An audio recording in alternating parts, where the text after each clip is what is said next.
Gosh, it's been so stressful. Like I did a lot this morning. Though it's 10 a.m. here. I know it's 1 for you. No, 12. Yeah, noon for me. Yeah. Let me see if I can find you here, so I could see the chat too. Okay, make sure you put it on mute because I can hear. Yeah, I'm trying to. Okay, there she is. It hasn't refreshed for me yet. Oh yeah, no worries. Where do you live again? Hollywood, Hollywood, I always forget that. I don't know why. Hollywood Squares. Is it Squares? Oh my gosh, I'm the worst person with lyrics. Like I know the beat. The only song I know the words to is Dog Pound. Ain't no fun. Homies can't. Who doesn't know the words to that song? Right. All right, so I'm gonna just keep it real. Wait, is this noise gonna be too loud? Oh my goodness. I don't hear anything. I'm good. I got the windows open because I'm hot because I've been running around. What's up, Sky High Mama? This is welcome to the madness, which is my stream right now. Listen, What's up, before Sky? it was 10 a.m. right? I've successfully washed 3 loads of clothes, washed and dried. I've cleaned the kitchen. I was up till who knows what time packing. Oh, what's up? It's a family affair. Uh huh. I'm so like run down. And normally, this stream is gonna be so casual. Normally, I have a list of questions to shoot off. It just didn't happen because I'm leaving the country. Like, Oh, where are you going? I would tell you behind the scenes now. I did tell it, but I have a little stalker situation going, so try not to give too much information. Oh, okay. The Caribbean. Oh, okay. Damn. So I have all these hoops I have to drop through. I'm stressed out. Like I feel like I should be a guest on your show right now. So you picked the perfect time. Well, you didn't pick technically. We forced it on you. Um, this was the perfect day if you were fearful of me just going in. Well, I still am gonna go in, but it's just gonna be really off the cuff. Okay. Okay. I'm cool. Welcome. Thank you. Welcome, Nick. It's very nice. This is cool. I mean, it only took me 2 months to get you on this stream. I'm so non-committal. I love to do things last minute. Like when anytime there's a schedule, I'm like, oh man, I don't know what like I freak out. Hey, what's up, Breezy? That Breezy, is the Breezy, Miss. queen Breezy. Here, let me type her command. She has her own command. Sky High Mama has one too. Let me see. Is it Bree? There we go. See, that's her command. Are you able to read in the chat? If Yeah. not, no worries. And then Sky has hers. These are the queens of the chat. They come in first, they say their hellos, and then they retreat. Yeah, I can see that. I get that all the time. All of that. All of that. Nick, Yo. they have this thing called Google Calendars. Have you heard of it? Yeah, yeah. You're whatever you did just showed up in my calendar. I think at one point I did sync it to my iCal, and I think it never stopped. I don't think it ever unsynced. So it was all in here. It was all, I got the notification and it was all here. It's pretty cool. I run a type ship, like I like to send calendar invites out. I even do that for friend phone calls. You know how people randomly like, you never call me. When are you gonna call? And I'm like, well, let's schedule it in right now. And then I send them a meeting invite and then they get taken back like, whoa, are you treating me like a coworker? Well, That's pretty official. I am a type A personality, alpha, Okay. all of that. Yeah. I just needed to run right. That's all I got. Breezy mops the decks? What does that mean? Oh, Breezy is so much more than that. Whenever I'm having issues getting a guest on the show, Breezy is the first person, and she's always like, "Say less. I got you." She's a gangbanger. She's not a gang member. I can't even get Who is a gangbanger? Breezy, tell her. She's not. She's Yes. wonderful. She's a gangbanger. Don't put Breezy out in these streets like that. She calls me out. I was an almost gangbanger, and then she she yells at me for false flagging all the time. Wow. Mm-hmm. I wonder if I could ever get Breezy on the show. You think she'd be down for that? Yeah, absolutely. She would be a riot. I'd tune into that. Oh, because that's the only reason you would tune into my stream. No, I'm joking. Actually, everybody who's tuning in, Nick was actually the first person to raid ever into my stream. And Oh you yeah. know what's funny? It was pretty early on. Well, I just made a month. I'm a couple days over a month.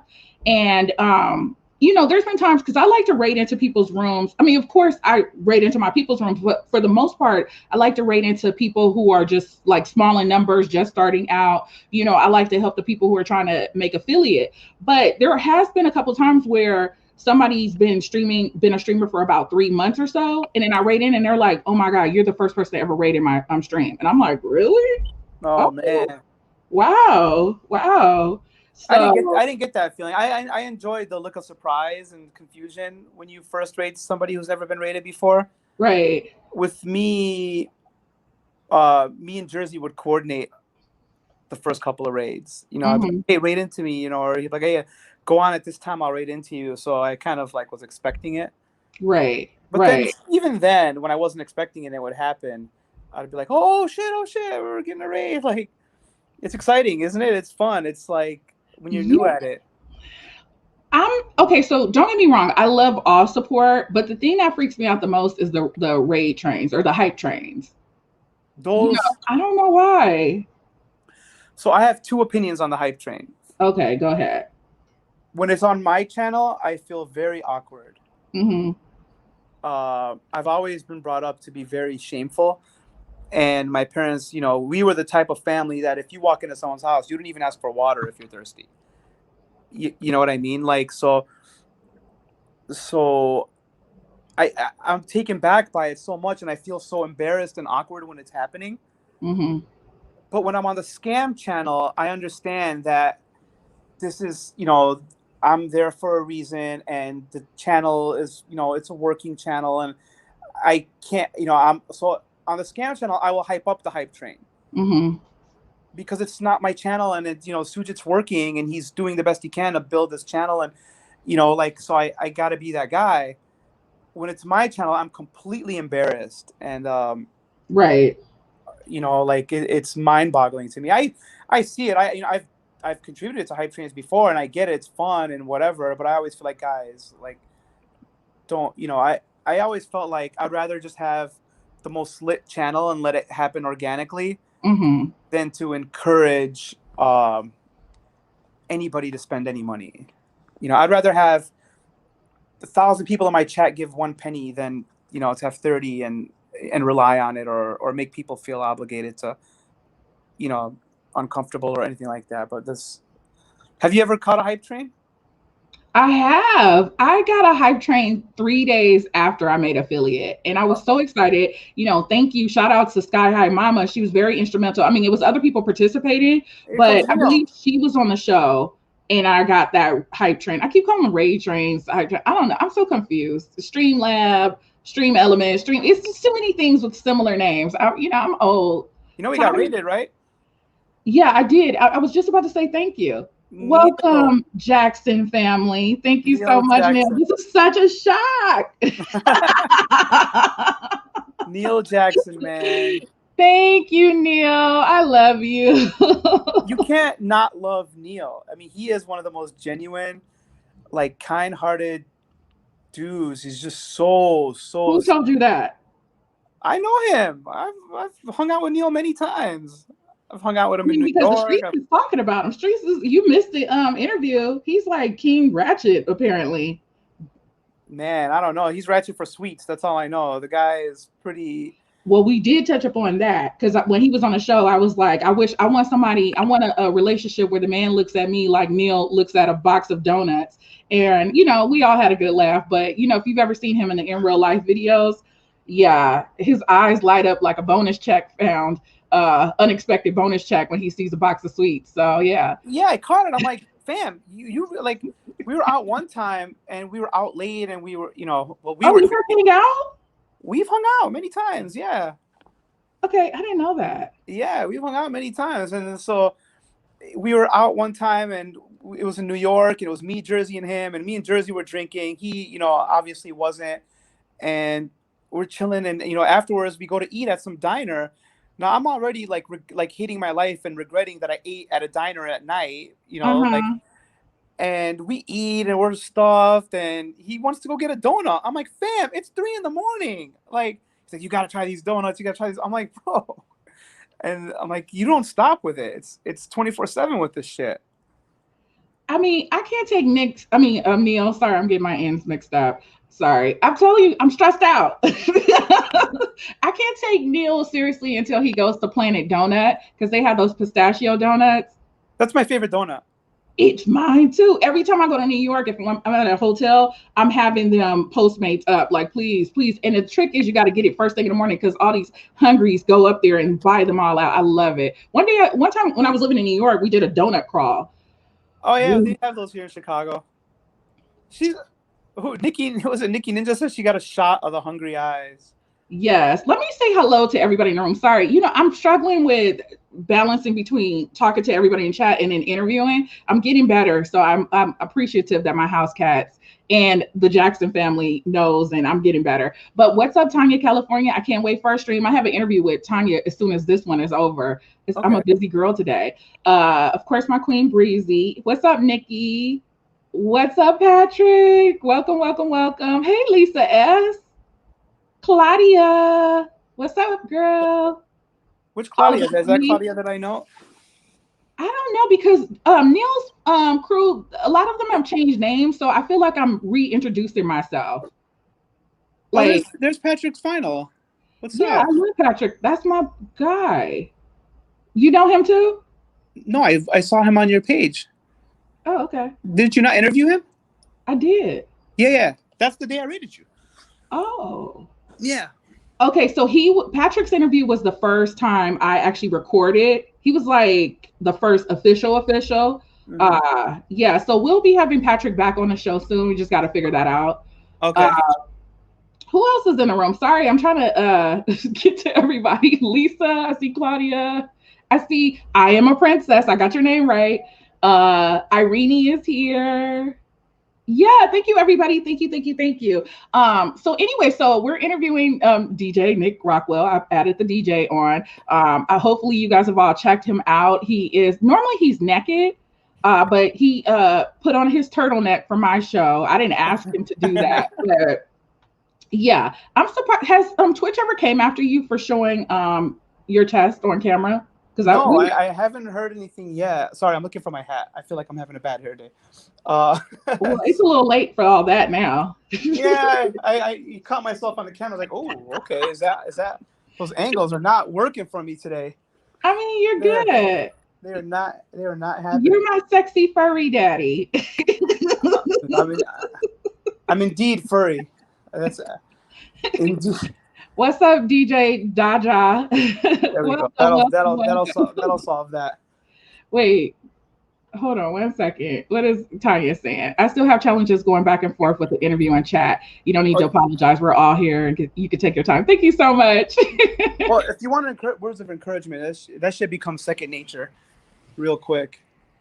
I'm trying to get there. I'm trying to get there.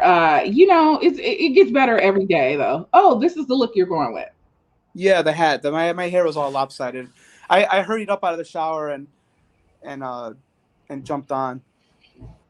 Well, dang, I was about to curse. For everybody who doesn't know, I'm not cursing for the next 30 days. That's it. What's up, Nina? I'm glad you washed your tail. Yeah, I needed to.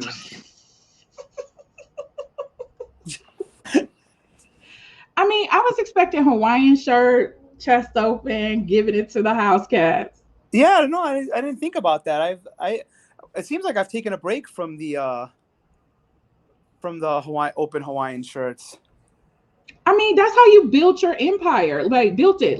We came there for that, and then all of a sudden you got X amount of numbers, and then you changed up on us. What's up? Promoters started asking me to show up like that to the club. That was a problem. Then and then Sujin insisted I do it at one point. So I'm hanging around this club, everyone all dressed up, and the promoter's having the time of his life with my shirt open like a weirdo. And Right. then I get it. You don't want to be objectified in the club. I got it. I got it. and then I kind of felt like it got like kind of played out almost. Like, okay, you know, move on. Like, do it every here and there when you're feeling in the mood, and but don't rely on it too much, or don't do it every time. So, and I got sick of the shirts, and I kept buying new ones. So, which they're not expensive. I go to Kohl's and get them. I mean, they're so ugly. I get them off the clearance rack at Kohl's. Like, they're like $9 or whatever. They're just horrendous, but they're bright and loud. And The Goodwill has them too. They have like a whole, section. oh, I'm sure. But Okay. I'm a mall walker, so I'm always at Kohl's. I walk the mall every day. I just got back from a mall walk. Okay. Every day, every I day. I have a question for you. Mm-hmm. What the hell is a scam artist? Like, is it a crew of DJs? Like, explain that, because like I noticed other crews come on the show. Like, what is it? SKAM Artist, first of all, stands for Sujit Kundu Artist Management. Oh. SKAM Artist is a booking agency.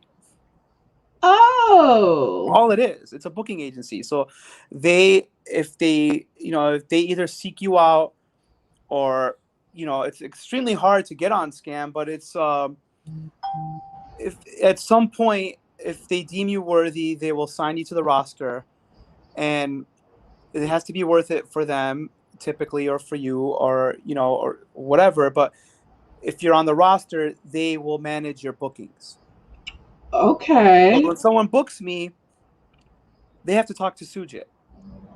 And Got it. so if they say, hey man, how much for you to play here? Talk to Sujit. Because he knows the market, he knows everything about everything. He's an incredibly smart man. Like Okay. it'll actually, like, if you watch his podcast, the Road podcast with him, Mm-hmm. and see how long he's been in the game and the things he's done. He might act like a goofball, but he's very, very smart, and he knows all the markets. He knows everything. He knows everyone. And there was a point when, right now, it's they toned it back, but the roster still exists. But there was like 8 different agents working under Sujit that would, so like 10 of us or 11 of us or 12 of us would each have our own handler underneath Sujit, right? Like, so Sujit owned the company and oversaw everything. Right. But, I would say, for me, talk to Michelle. She's my agent. But Sujit, this guy, wants to be copied on every email, and my booking is small compared to a guy like Little John, right? Right. But he treats it all the same, and he will respond to an email at 5:30 in the morning. Wow. And he's not even, it's not even to him. Right. I'll have a gig like in Canada or something like that, and he'll just pop up out of nowhere. CC, like, who's paying for the work visa? He's just incredibly smart, incredibly talented, and hardworking, and like super involved, and knows everything that's going on in the company. And that's really all they are. But he built the brand so big in the world of open format DJs, where, I mean, we used to have billboards in Vegas, and I'm sure he's going to put them back up, and things like that. So he made it the place where DJs wanted to be represented by. Right. I was getting the feeling that he was like Bosley. So for Sujit, for most of us, we go into the SKAM Artist stream, we see whoever. I honestly really only go for you. Sometimes I'll go for Baby You. But it really, Nick is on, cool. I never know which day. I just check, like, I'll just hover over it and see who he has up. Yeah. But we only really interact with him because he's the moderator for the room. So again, Bosley from Charlie's Angels, the voice in the box, like, that's what I was getting. But I was like, is this a crew? Like, is it like, what's a crew? Dang, I just went blank. Snapback. Like, Snapback is the crew. Yeah, Snapback, Heavy Hitters. Yeah. Yeah. That's what I thought it was. No, SKAM's a business. SKAM, he's got an office in Hollywood, right there by the W. He's here? He's my neighbor? I'm in. Okay. Yeah. What's the name of that street? I forget the name of the street. He's right in front of the W. Okay. He's got an office there. I'm familiar. I know exactly where that's at. Selma. It's on Selma. Okay. And so they got an office there, and it's a whole headquarters, and and and it's like I said, it's an agency at the end of the day, but it has a very strong reputation, so people follow it because he's a genius with branding it. You know, there's agencies that exist, but this is one of the agencies that actually has its own image. Right, right. He's done a really good job. He's an incredibly smart guy. I wonder if he would ever come on this stream. I would love to interview him. Like, what made you come over to Twitch? I have so many questions. He's a workaholic. I think that, you know, like he's over here going stir crazy without, you know, having, you know, 50 bookings a weekend to deal with. You know, he manages Little John. He, you know, and guys like that, and Five and Deluxe and all these dudes, and he's busy and he's working all day long, and he's, you know, he was a master networker, and he's always out somewhere. So I think he wanted to keep it going, and Twitch, you know, I think made sense to him, and it gives him a chance to work. He loves to work. Wait, so Breezy's up here shooting off names who he manages. So he manages Angie V, Leslie. I don't know who Leslie is, but I know Angie V. What, am I the only person that didn't know this? Because like I was just literally going in a room and I never have any information. The bio doesn't really give me too much, but I haven't clicked on any links or anything to dig further. But of course, Breezy knows, because I believe Breezy, are you a mod? I think, or Breezy knows everything. That's why we go to her. Like, yeah. But is anybody else familiar with the SKAM Artist brand? Now the chat is not moving. At first it was. Breezy is up here naming off other crews too. Snapback, 4 a.m., Club Maverick. Okay, clearly I'm the one that's out of the loop. Yeah, people know. Fran Boogie knows what's up. Tattoo New York. See, I haven't seen that name in a minute. What's up? What's up? Are you clocking people who you ever see? Tattoo NYC has a life. Right. What's up, Tattoo NYC? I feel like I learned so much in the first 10 minutes of this stream, 20 minutes. You know what? Jaja makes a good point. A lot of people think SKAM Artist is a DJ, and they'll think that it's me when I'm playing the channel. They're like, hey, SKAM Artist, play the song. And I'm like, I'm not SKAM. Like, I'm Nick. Right. What's up, James? I see you. Interesting. So how long have you been on Twitch? Let's get to that. So when pandemic started, all the DJs started going live, and I was making fun of them all. And I was like, calm down. Like, well, the clubs will be back open in a couple months, dude. You know, this itch to go DJ and fucking, like, just enjoy the time off, work on your shit, like, download more music, work on your sets, you know, this and that. And then, you know, we started hearing about DJs talk about Twitch and how crazy it is. And some were making money, and some were like there's a whole community there, or we're like, you know, making fun. And so then I went and watched, and my brother had been telling me about Twitch for years. He's a gamer. Mm-hmm. Okay. And so, have we seen your brother in the chat? Huh? I'm sorry. Have we seen your brother in the chat? Rarely. He pops in once in a while. He'll say hi. But so when he first told me, I made an account. So I had an account for years just because my brother told me. I was like, yeah, I'll figure something out later with it. Mm-hmm. Then I remember when I was like, okay, let's do this. Jersey really convinced me. Jersey was like, dude, you know, and then now he doesn't do it anymore. I think he kind of like, you know, he's been busy. He's like, you know, one of my closest friends in the industry, and he's involved with this club in Vegas and stuff like that. So he's just been like less doing it less. Right. But, you know, I learned it, and, you know, he showed me some stuff, and then I went and got all the things, and I didn't even own DJ equipment. I haven't owned DJ equipment since my daughter was born 10 years ago. Oh, wow. 9 years ago, yeah. So you just show up to the club and be like, here's a list of all the things that I need to be great. Yeah, I mean, the clubs always have the same equipment, typically. All the reputable ones will always have the same equipment. And I'm 41. I was a DJ. I started DJing when I was 14. So it's not like I need to practice or anything like that. It's kind of instinct at this point. So, yeah, I would just I would prepare my USBs or whatever I was DJing on at the time. Mm-hmm. And then I switched to Serato, but I haven't owned DJ equipment in years. I bought it for Twitch. Wow. Yeah. Listen, if anybody in the chat has questions for him, like, I didn't know how this conversation was going to go, but I fell down a rabbit hole I wasn't expecting. So here we go. I never knew. Oh my God, there's two good questions here. Well, one question. So, yeah, Eric Kubici is a cool ass dude. He is one of the OGs on SKAM. I know that name. As far as was DJ AM on SKAM? No, but he was a big influence on how SKAM started. AM, I forgot the name of the agency that he was with. It's right at the top of my tongue, but he was kicking off. He was so busy that he was kicking off a lot of his gigs to Vice. DJ Vice was who was, I think, one of the first DJs on SKAM. And so what happened was, because AM was so popular, he was kicking off a lot of his gigs to Vice. Dexstar, there you go. Thank you. Hi, DJ Brian. Thanks, Brian. So then, Sujit started managing Vice and facilitating his gigs. And then, there was a demand, and Sujit was the guy, and Sujit was a guy throwing parties and doing all this stuff, and so he was knowing the scene. So he started representing Vice, and he added, one DJ, then another DJ, then another DJ, then it just built up the company. Okay. Yeah. So wait, but I'm sorry, let's go back for 1 second. What was the official month that you started? For me, it was May or June.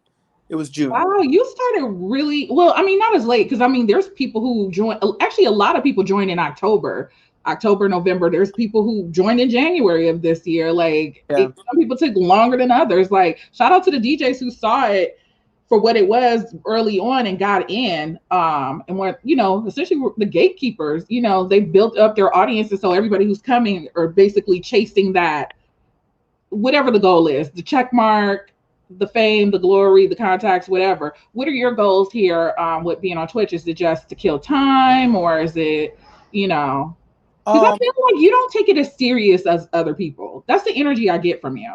I don't. I do enjoy it. Mm-hmm. And I want to go on consistently, just because it's, I have such a nice group of subscribers that I want to be on there and giving content out and showing them a nice time and hanging out. Mm-hmm. For me, it's two things. One, I get to just kind of practice and stay sharp when I'm in the mood to actually DJ, when I'm not playing love songs. But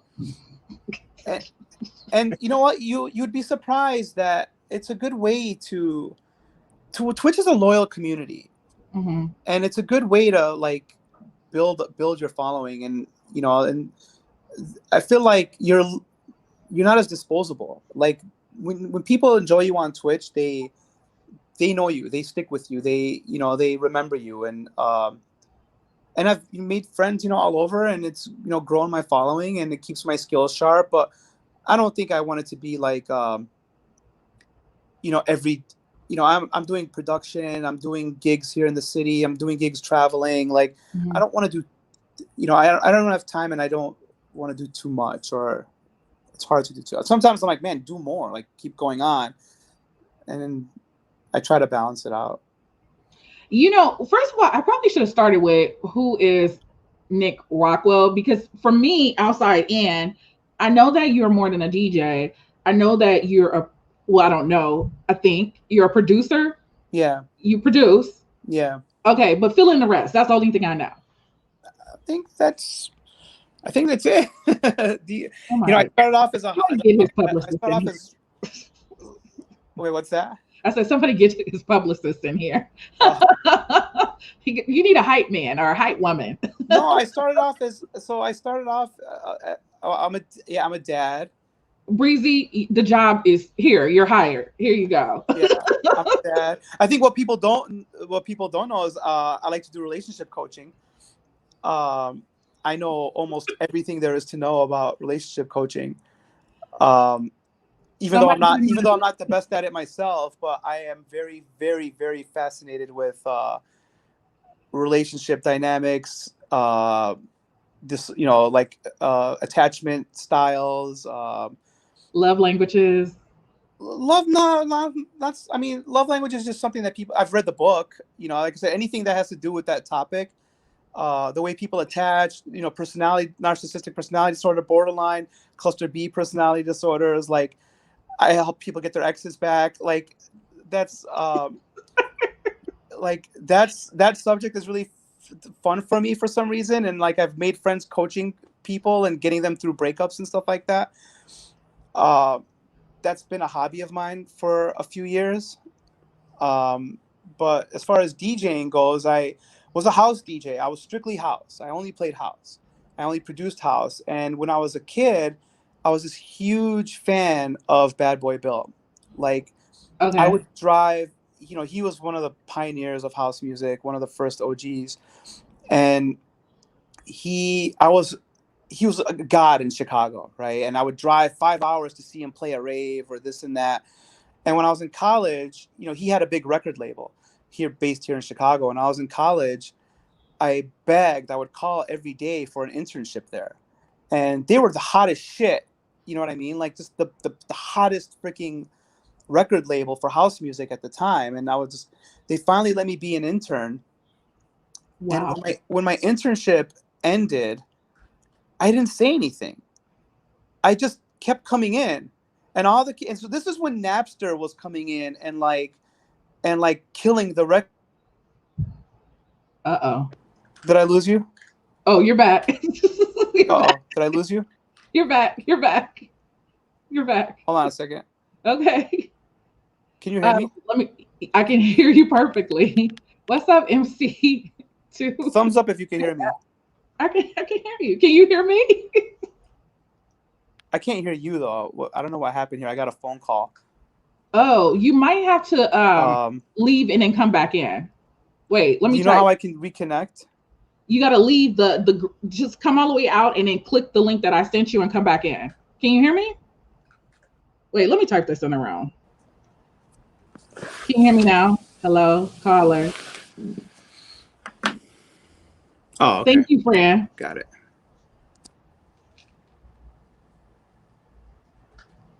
This is fun. This is the first time I've had that happen. Well, okay, so it's me until he comes back, which is fine. Good chat. Please keep the questions coming, everyone. He'll be back in a few seconds. Alex Hoodrats. Good to see you, Alex. Okay, hold on. Here he comes. Sorry, I got a phone call. I probably should apologize. That happens when I do my virtual doctor calls. And if I get a text or something, it throws me out. And so the doctor was the one that taught me that trick. You got to come out and then come back in. I'm like, okay, all right, Dr. Ja. Yeah, there you go. Oh, Jason, my baby is here. Hold on, I'm just saying hello to everybody. Kitty, love. Oh, AJ, Kunta, hey, my dogs. Yeah, and the whole crew is coming. Jason, I'm getting ready for work, but wanted to say hello. Hello, Jason. Hey, hi, Kunta. Hey, everyone. Okay. Do you remember where you left off at? Yeah, so I was begged for this internship at Bad Boy Bill's record label. Uh-huh. And that's when Napster was coming in and crushing all the record labels. Mm-hmm. And they were downsizing. And there's a couple other interns that were like, taught at school to ask for a job at the end. And I'm like, you're stupid. Like, ain't no one hiring you, man. The people who work here can't keep their jobs. Like, the shit's falling apart. What's wrong with you? So when my internship ended, I didn't say shit. I kept coming in for 2 years because it was that important for me to be part of the team and just know everybody and be involved. And then little by little, I graduated school. I had to go get a real job. And then I had, at that point I had met Bill and became, kind of cool with him.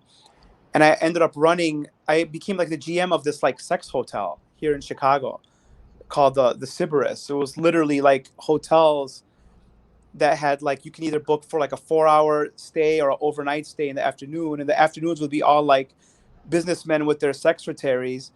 And then overnights would be like these trashy couples. And the rooms had like whirlpools in them and swimming pools. And like one of the rooms had a slide that you could right from the bedroom to the pool. And there were like mirrors on the ceiling. And we would put like rose petals on the bed and shit for people. Like if you paid that. Yeah, my goals for this studio apartment. Like, okay. I want a slide to take me right to Hollywood Boulevard. Yeah. But that sounds like the Snooty Fox here in LA. It's like a romantic hotel for couples. It was cool in the 90s, and they're still trying to keep it alive. And but then I was like, dude, I got to get out of here. So I remember I hit up everybody in the industry and asked for a job, and I worked up the guts to ask Bad Boy Bill for a job. Uh-huh.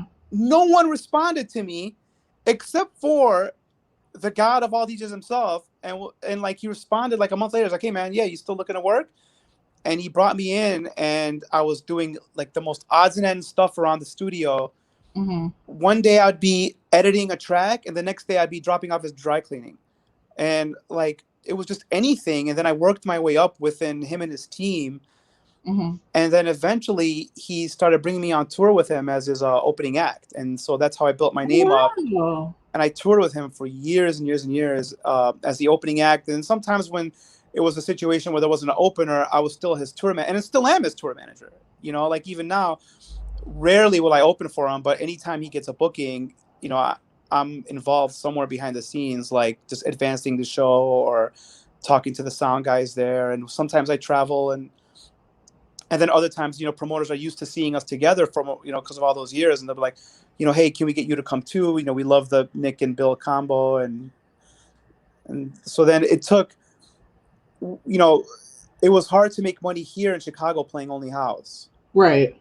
Um, Which is kind of shocking because Chicago, I think, is known for house music. Like that's the gold standard in my mind. It is. But our house nights started falling off. It took a lot of like, you know, the house scene in Chicago. If you don't have hit records, and I have records and they're okay, and there's some have been popular, but not enough where I was like a big international act. So without that, you're playing as like, the locals just don't make that much money, and they have to fight to survive in the scene. They have day jobs. They have to spend as much time and money out at other people's parties just to get $100 or $200 gig just to play. Whereas I didn't want that. I wanted DJing to be my full-time job. And, you know, I started seeing that, you know, if I played open format, I could, you know, I started little by little, but then I was like, man, you know, I just, the style of mixing was more fun. It's faster. You're not waiting around for the record to finish playing and all that stuff. And I thought I was great at it at first. And I look back on those sets like, man, you sucked. Like, you didn't know what you were doing. But, you know, I was never too cool to learn from, you know, I would follow, Jersey was my good friend. I would follow him around and observe his style. And there were local kids in Chicago who were just so dope that were at, you know, at open format.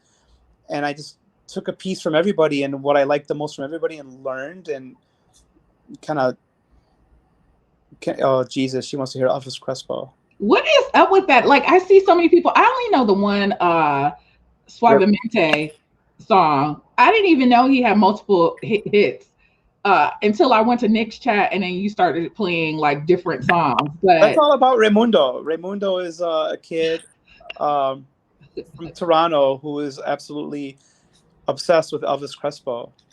And okay. We learned a little bit more about from who's the guy Elegance, who kind of told us Raimundo's story. And I don't want to get too far into it, but yeah, he's obsessed with Elvis Crespo, and he's a nice kid, and he wants to hear it, and then he tries his best, and you know, he'll ask every time, and if you don't play, he'll politely, you know, back off, and then if he sees you going into Latin music, he'll ask again, you know. And I've seen him. I was like, what is up with that? Okay. People didn't understand him at first, and they thought he was a troll, and he's not. You know, I thought he was a troll too at first, but then I was just like, oh, he's a hood rat. So yeah. Okay, got it. Yeah, he's a troll, but he's not. He's not a troll. Right. Okay, so 2 questions for you. So one, you said that you have albums, or I think that's what you said, right? You have albums. Singles. Always singles. Yeah, house music. Okay, I need music because I have 2 13-hour flights coming up this week. Oh shit. So which song or which record or whatever would you recommend of yours so that I can get the introduction? My most successful record ever has been Work That Shit, or the one I did with Bad Boy Bill, which is Sugar Daddy. Those are my 2 most probably successful. Let me type that in the room. Hold on. Work That, because I'm bookmarking this for myself. Hold on. AJ put me on Blue Bayou, man. Oh, there's Philster, my other dog. Man, everyone's in here. This is so much fun. Yeah, shout out to the Hood Rats that are in the room. Both the Jackson family and the Hood Rats are here. Man, AJ had me play Blue Bayou one day while I was doing one of my love song sets, and I swear, I think I listened to it in the shower for like a week. Hmm. and probably cried and thought about all my exes. But man, I freaking love that song. I have a question for you. It's kind of trivia a little bit. Okay, so during this pandemic, being on Twitch, I learned that there are so many different categories of house music. Hmm. Do you have a number? A number of what? Like how many different categories of house music? So like the Las Vegas people, they have their own Las Vegas house music. There's deep house. There's what is the spiritual one? Spiritual house, I think. Gospel, gospel. Well, they don't call it gospel. They call it soul house Oh, or something like. soulful house music. Yeah, yeah. Sorry. Yeah, Yeah. and then but like, do you have a number as far as how many different ones? That exist. Yeah. So it's so the house that when you say house to a Chicago boy, we think of funky house Like and percolator. well it's more right now we kind of call that old school, but I'm old. Damn. no It's no time no for the no percolator is a classic. no I know Every everybody loves it. sometimes I'll be like, it's Everybody, time we, for the you know we have a percolator. whole dance to it in It's Chicago, time for but the percolator. Is no, it but like here we have guys like if I send you like music by Derek Carter mm-hmm. and Sneak and some of these old school Chicago guys. Diz is one of the most underrated DJs on the planet. Like these guys, you cannot. It is physically impossible to stand still at how funky this music is. Like it's just you go to. I used to go to these parties in Chicago, man. You could peel the vibe right off with your finger in the air. Like just Mm-hmm. really, really cool music. So when I think of house, I think of funky house. But then they started making tech house, which is a combination of house and techno, Mm-hmm. with less melodies, more techie beats, more groove driven, so there's house, tech house, there's soulful house, there's deep house, which is just more vibing out to. And then there Mm-hmm. became electro house, which became labeled as like EDM.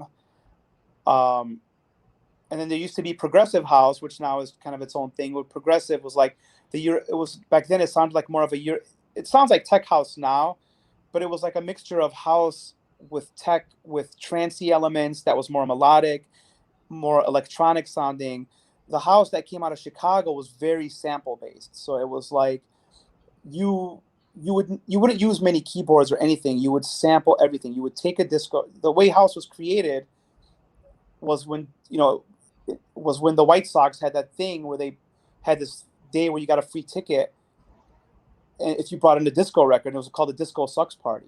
So they made this big bonfire out of disco records I saw that. I know that part of the history, but I didn't know that's where house was born. well, You what happened was, uh-huh. so in the underground clubs, like, and they were mostly like, it was weird. It was a unique thing. They were actually mostly gay black clubs, Mm-hmm. especially here in Chicago. But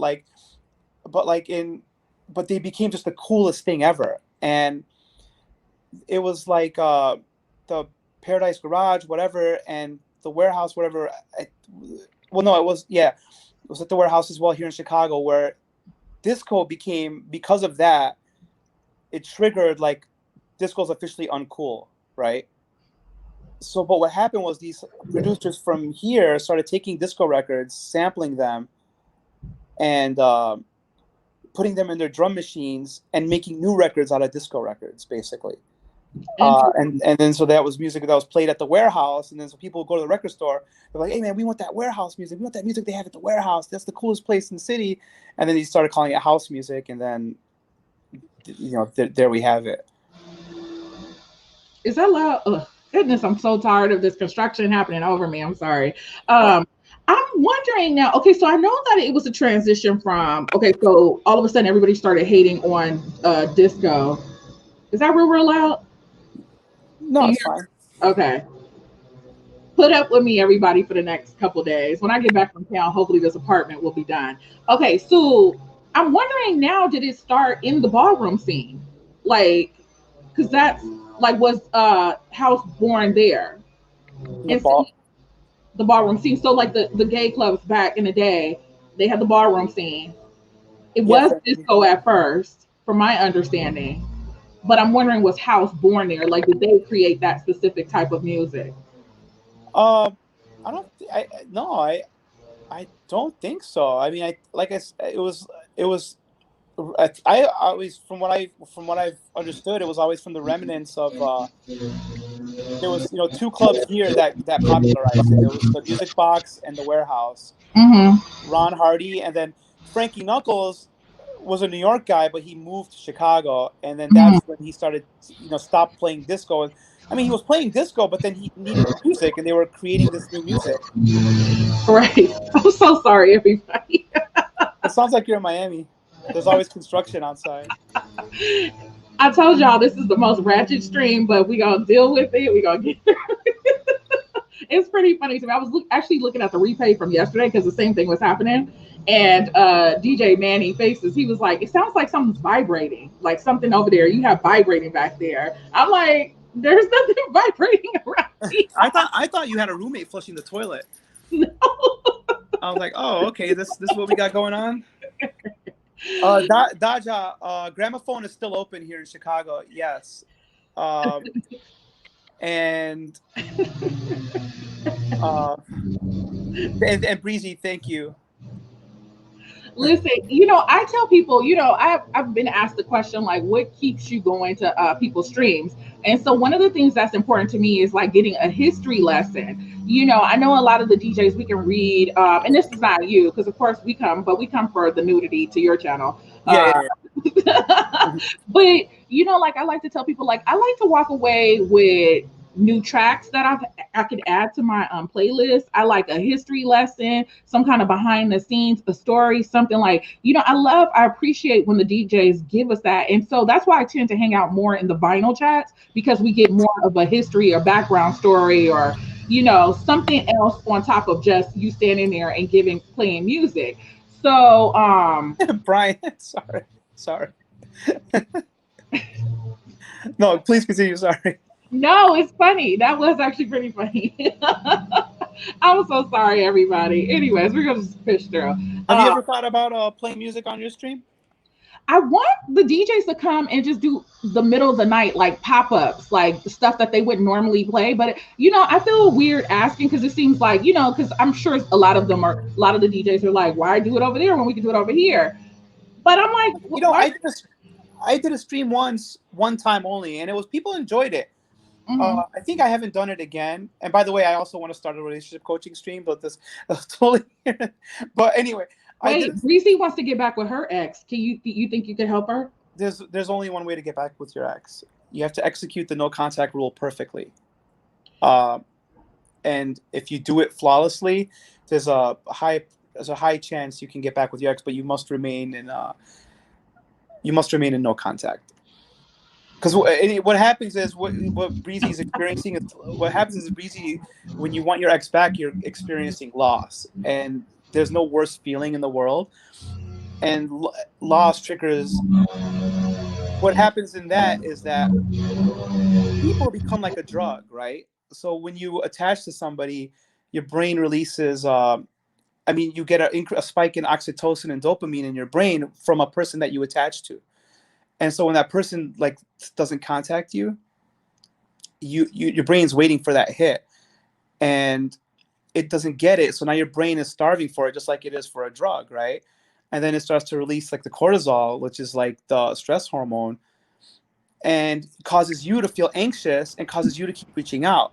But the problem is your ex cannot experience the feeling of loss that you're experiencing, and without that feeling of loss, they're not going to come back to you. So you have to let them experience loss in order for you to get your ex back.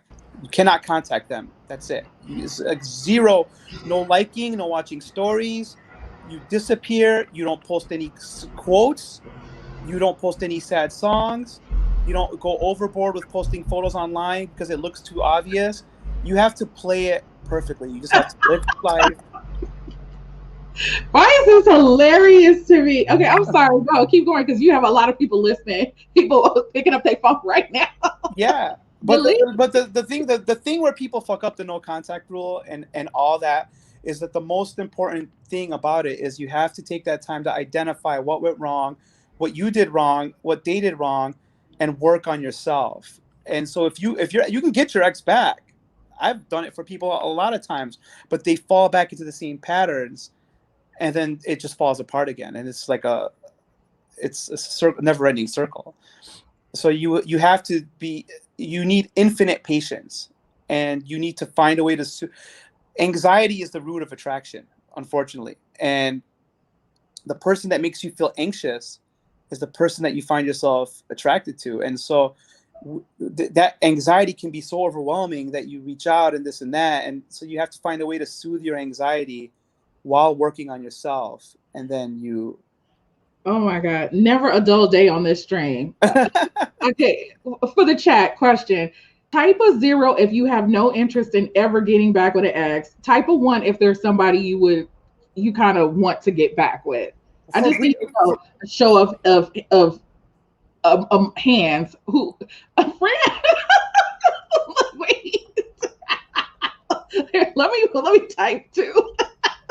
What were the options again?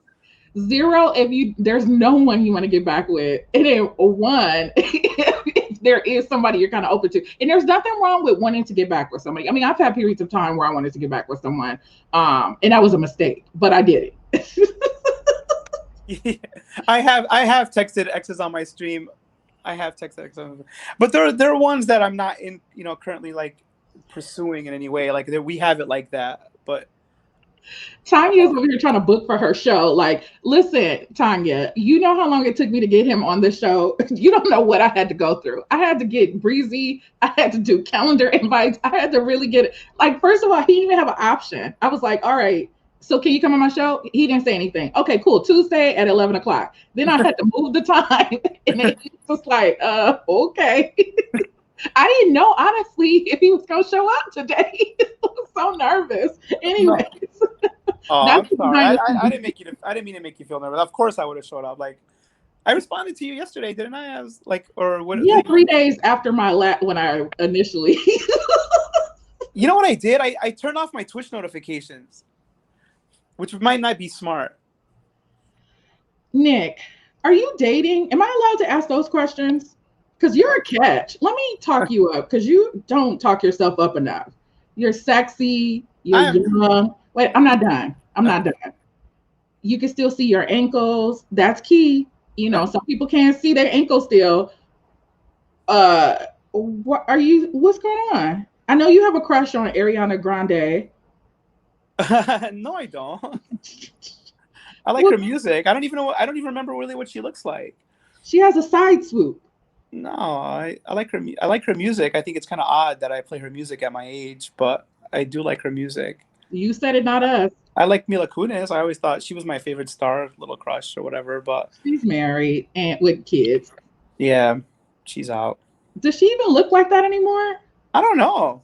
We haven't seen her forever. She started having kids, and then the guy that was married to Demi Moore, I don't know his name. I can't remember. He stopped letting her come out the house. I think she's playing a meth addict in some movie that's coming out, and she had to get really skinny and weak looking for the part, and there's something going around on her now that's like, look at what she was able to do. Like,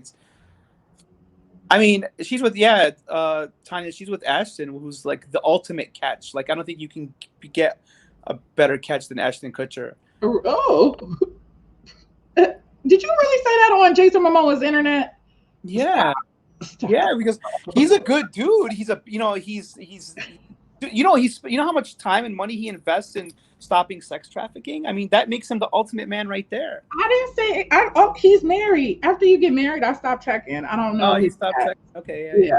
I can see that. Now, Jason Momoa is different because I am his side piece. He doesn't know that yet, but in my dreams, he knows.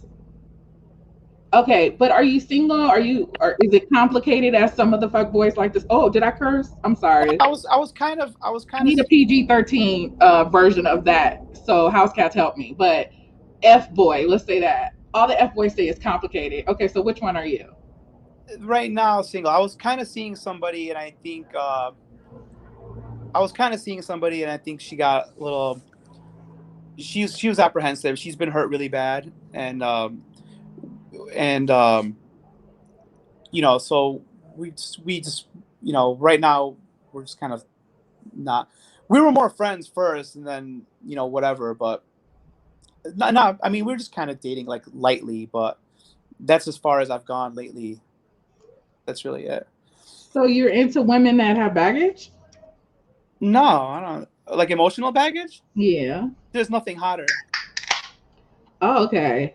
Yeah, there's nothing more attractive than a crazy Woo. girl. Child, I had to open up my sparkling water, y'all. I'm about to get to the bottom of this. So, all right, so she has baggage, you don't. So what do you do with that? Do you wait for her to go get counseling, or do you just start, you freshen up your dating profile? Because by the way, Tanya, can you please come back and tell us what you do? You guys will be a good fit because you like to get people back with the exes. And Tanya, she's a dating profile guru. You submit your dating profile to her, she tweaks it, and then you start pulling supermodels.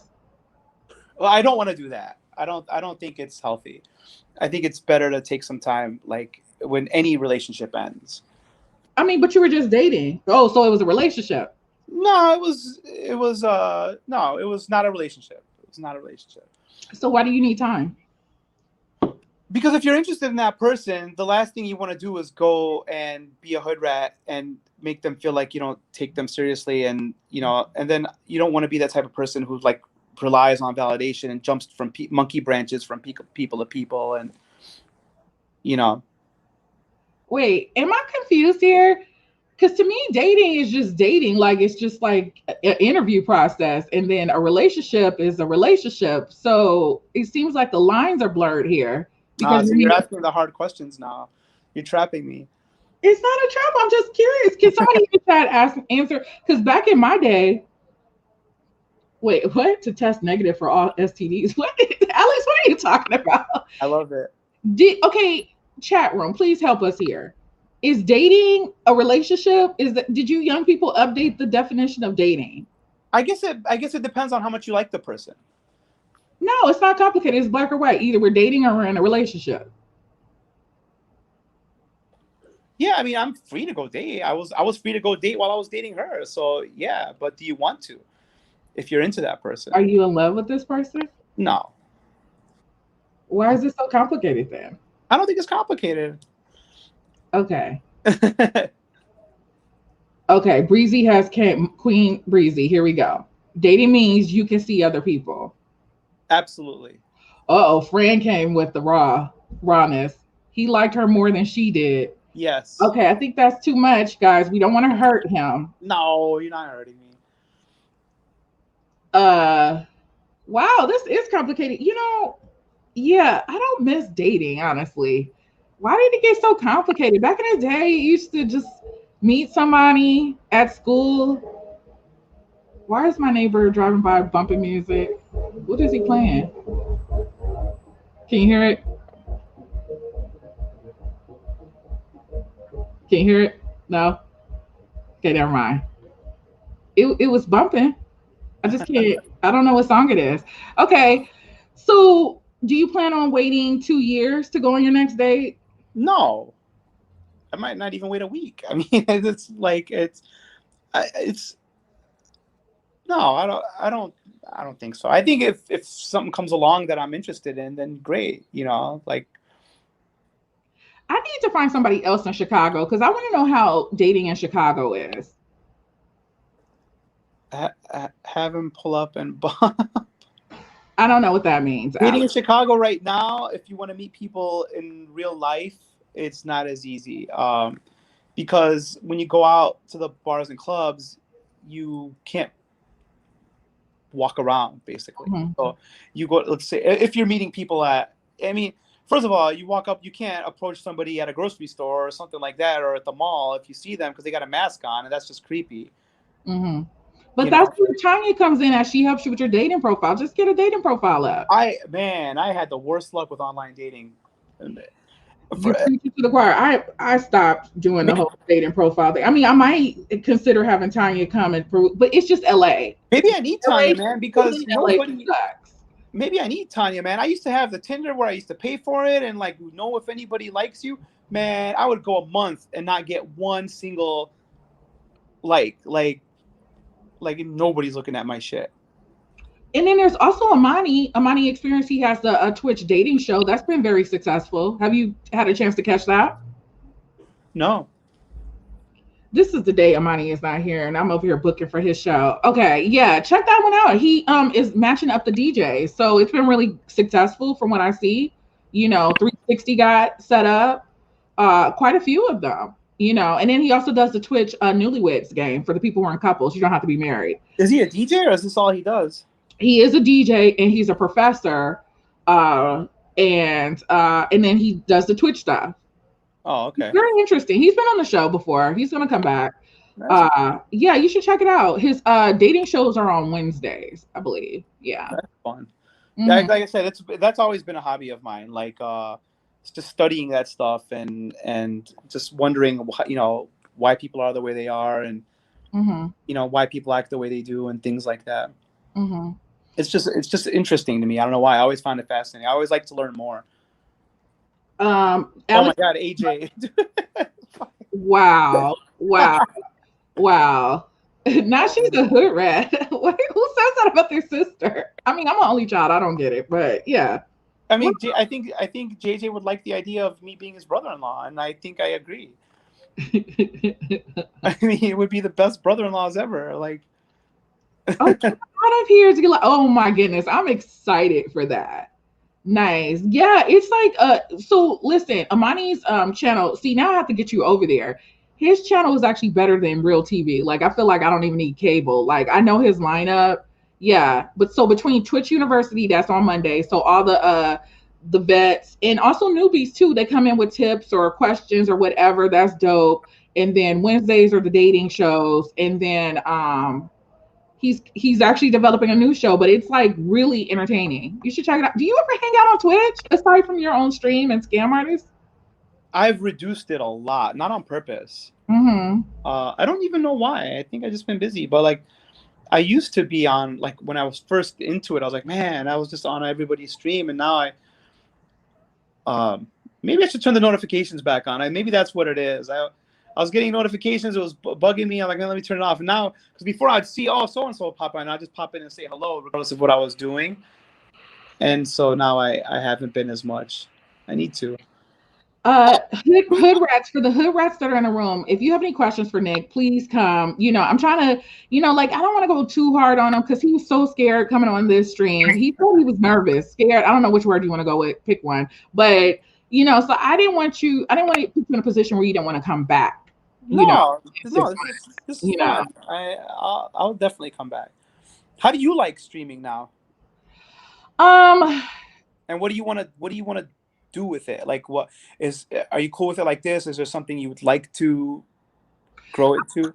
I've always been a fan of intimate settings. So I love how I can engage with people. Like, so regardless if it's my own chat or if it's a big streamer like Little John. So let's take Little John, for example. Who's probably my favorite streamer. Really? I have to be so I'm only in the mood for Ratchet every so often. I think it's just been played a lot. So not only have one person, Long Beach Line, he does Ratchet well. Little John he's built his brand being the Ratchet on Saturday. But I feel like I've overplayed the Ratchet card. So now I'm into the rock streams. So Karma, LV, he does rock streams on Saturday, even though he didn't show up this past Saturday. So I got to troll him over that. But anyways, let's use Little John. The room scrolls so fast, like that gives me anxiety. So I can't imagine being in the streamer and having thousands of people in my chat. Like I would much rather have small, intimate gatherings, and I'm very comfortable with this. As far as experience, this is the first time on camera.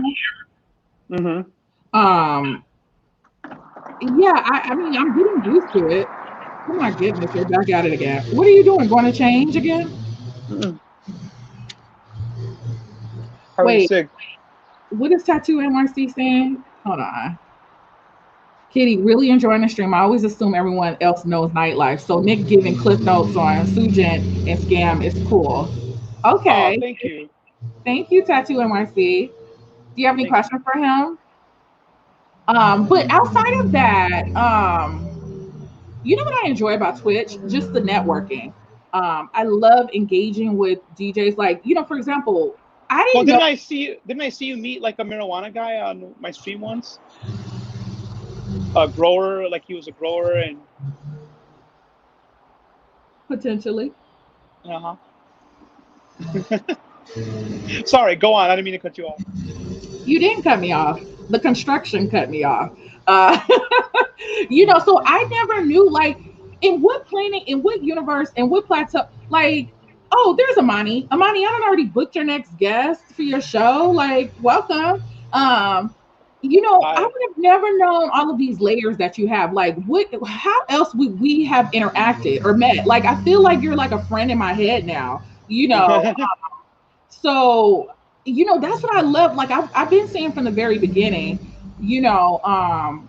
Twitch is like LinkedIn for DJs, the networking. And for those who get it, there's so many opportunities here to me to branch out further. Like, for example, the international DJs, they are trying to network. They're trying to figure out how to engage with the US based ones. And to some extent the US based ones, they are kind of doing it, but not all of them. But it's like, how about getting international bookings? Some of you already are getting international bookings, but Twitch is putting you in a position where you're meeting, like, you can meet the Sugent, Sugent equivalent in Europe that could be Yeah, booking international gigs for you if you play those absolutely. cards right.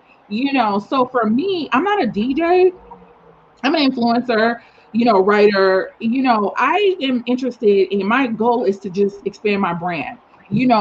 Twitch represents the young generation, and that young generation isn't necessarily on Twitter or on they're definitely not on Facebook. They're on the TikToks and all of that. But this is a place, I don't want to go to TikTok, but this is a place where I can, introduce them to my brand. And so with that, there's another set of goals within that, so I'm not on here chasing a check mark. I'm not trying to become partner. I was talking to Amani about that in the last few days about that. My goal is to expand this brand. So, and that, for what I'm doing, it's working out perfectly. So, yeah. Yeah. And it's a big opportunity because it started off as a very level playing field where, Hmm. I've seen guys, I know all the DJs in Chicago. And so I've seen guys that struggle to get bookings and, play the 10 to 11 o'clock slot Hmm. are beasts on Twitch. Hmm. And they've been able to, you know, get their name out there and um, grow, on a different platform and, Right. you know, build their name up because it's at the end of the day, it's a whole, you could be a rock star in your scene or in the DJ scene, Hmm. right? But this is a whole different community. These, it's a whole different world because a lot of times in the clubs in the city, it's a lot of the same people going out. Right. And a lot of people on Twitch have, they're hard workers. They have, full-time jobs. They're not, it's, for me to, maintain my bookings, there's a lot of networking involved. I got to make sure I'm cool with all the promoters. I got to go to the dinners. I got to support events and do things like that just Right. to maintain it. And then Twitch is just a whole new world, and it's an Right. opportunity. And a lot of guys have been able to do really well, and grow their brand. And once the pandemic is over, they are gonna have more bookings out here Right. because they chose to work hard and stay DJing, and rather than just sit around and wait for the clubs to open back up and just assume that they're gonna get all the same bookings they had before. It's like, you should always be working. Right. That's what I didn't understand at first when I was making fun of everybody when they first got on Switch. I'm like, relax, calm down. We'll be back in a couple months. Do you feel a sense of competition here? Like, when you come, like, so for example, when you see other Chicago based DJs, do you feel like, and this is a hard question, I don't think most people would answer it honestly, but like, when you come on, do you feel like, oh, or checking people's numbers or checking your own up? Like, are you really just like, I don't care about this. I just want to come, roll out of bed, do this, and be out. Like, No, what's going I could care less about. I see Chicago DJs that are starting to come in the rooms, and I'll call them. I'm like, or they'll call me, and I just encourage them to get on Twitch and to because you have to just worry about yourself and what you're working on. on? You cannot worry about what other people are doing. So, and there's just so much. There's enough for everybody, and no, I've never once worried about anybody else's numbers or I've never felt the sense of competition. my only concern was making sure that my room was fun and entertaining, and that people like being there, and that's it. I mean, I think, you know, being a streamer, you can't help but be competitive to some point. Like, you know, at first I was just like, I'm not paying attention to the numbers. You know, I don't care about that stuff. And I really, deep down, I really don't. But I do have people like, that's something they bring up, like, oh, you're here, or you've only been doing it this long. And it's multiple people who do that. So you kind of do get caught up. Hold on, my internet is wonky. Oh, there she is. There she's back. Anyway. This stream is so ratchet. I love it. If it wasn't perfect, I would be bored. But you can't help but get caught up with that. It's a competition. And, you know, now a lot of people are talking about fake streams, like fake numbers. And I was just like, that's not a thing until I saw it is a thing. And so people are all bent out of shape about that. I'm just like, why do you care? Like, at the end of the day, you're building community. One thing you do really good, which people don't understand, and I do the same thing, it's like you have a name for your community, you know. And, you know, I was explaining to somebody the importance of community under the streamers, or even if you're an influencer. So I've been doing this for years, so I was breaking it down. So I'm like, one of the best things, what's up, DJ Luciano? Is that you build a community, and within that community, you're giving it a name. I know that sounds corny. You've already checked that box, right? The most important thing about your community is you have to make your community feel protected. So like, I was saying to one of the DJs, I was just like, you know, Twitch, which I don't think a lot of people understand, is about a lot of, what is the word I want to use here? So Twitch is about a lot of underserved communities. So for example, the not underserved, oh my goodness, this is a better word for that. You guys can help me if you think of what I'm trying to say. I'm gonna explain it. So for example, the gamers, the nerds, basically, you know, I hate to call gamers nerds, but the people who felt like they were shunned by other groups, basically, that's where I'm trying to go at. It's a word for that. So you have the gamers, you also have the LGBT community here, and they have their own, you know, group that they support. Then you have, so for example, the Black women, God, now somebody's knocking at my damn door. Oh, that's Instacart. I can ignore that. Anyways, then you have the Black women gamers. You have people, it's like these communities that stick together. It's like various groups that come. That's what Twitch is about. And I don't think people understand that. So I'm trying to figure out now, which community do I fall under? I'm not sure, but you know, once you have that community, you're essentially the parent. You're nurturing that community. So for example, for me, it's the house cats. Now my house cats, they are ratchet, not 100%, but they have that vein of ratchet, and they feel like they can be themselves here within this community. Same thing. I'm a hood rat. So I feel like whenever I'm coming to your hold on one second. Sorry, guys. I hate to do this. I gotta go answer my door. Hold on, because they're gonna keep knocking. Nick, do me a favor. Shout out the I got it. Okay, thank you. Hold on. Go ahead. I'm just gonna talk to this. I want to talk to shout out Tattoo. Go ahead. New York City. Back. Go ahead.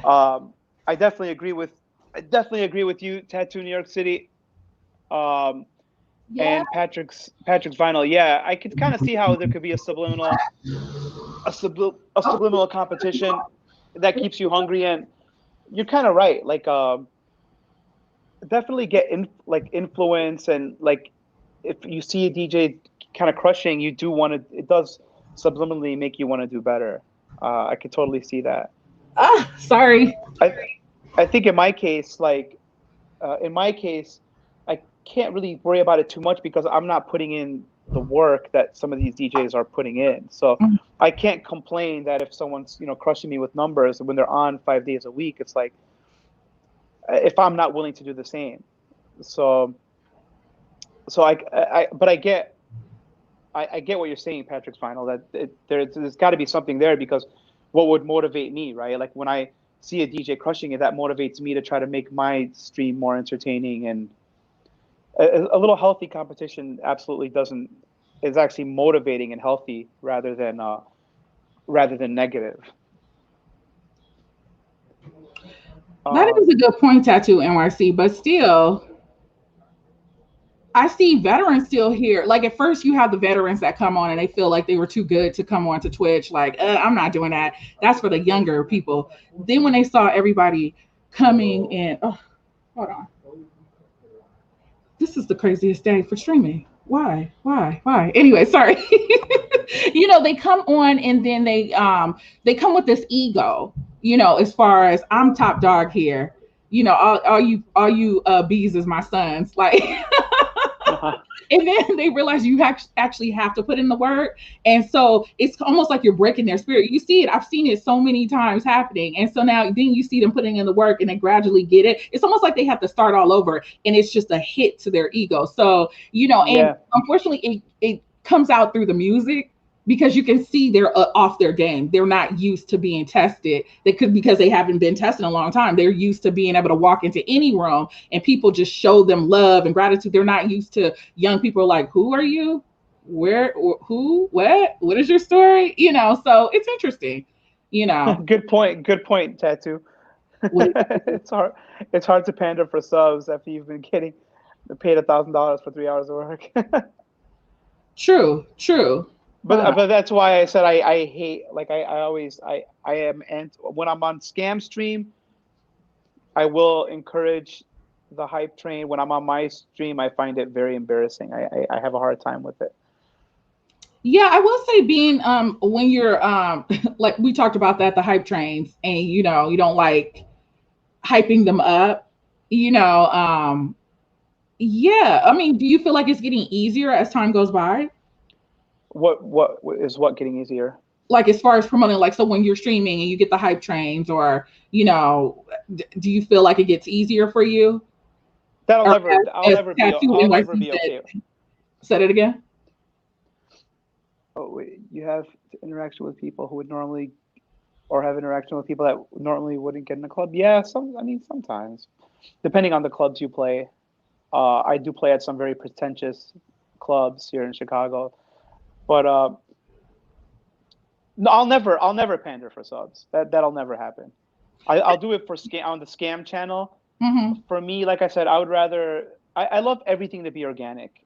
Everything to be the Hood Rat Crew. The name was completely organic. I didn't think it up. I Mm-hmm. didn't. It was just like, I love hood rats, and I would. Those are my favorite kind of women, and like I. And it's a broad meaning to it, but like I think hood rat ways are funny, and I like, I used to say the best place to meet women is in the laundromat, and like, where are laundromats? If you're in the suburbs, there's everyone has in-unit laundry, but when you're in the hood, you got to go to the laundromat, and you have. So I would make these jokes while I was streaming, and I would say like, oh man, I saw this hood rat, and this and that, and whatever, and it just naturally, just organically, people kept saying hood rat in my chat because of what I was saying, and so everything was organic, and I love that. I'd rather have, if when it comes to subs and making money, like, I feel like, do the best you can, Mm-hmm. have fun, be entertaining, never ask for anything as far as a sub or a bit, or never ask. Just you do your job as having fun with everybody and making it a great place for people to hang out and people to feel comfortable and safe and not obligated to spend money and to enjoy each other's company and to do all that.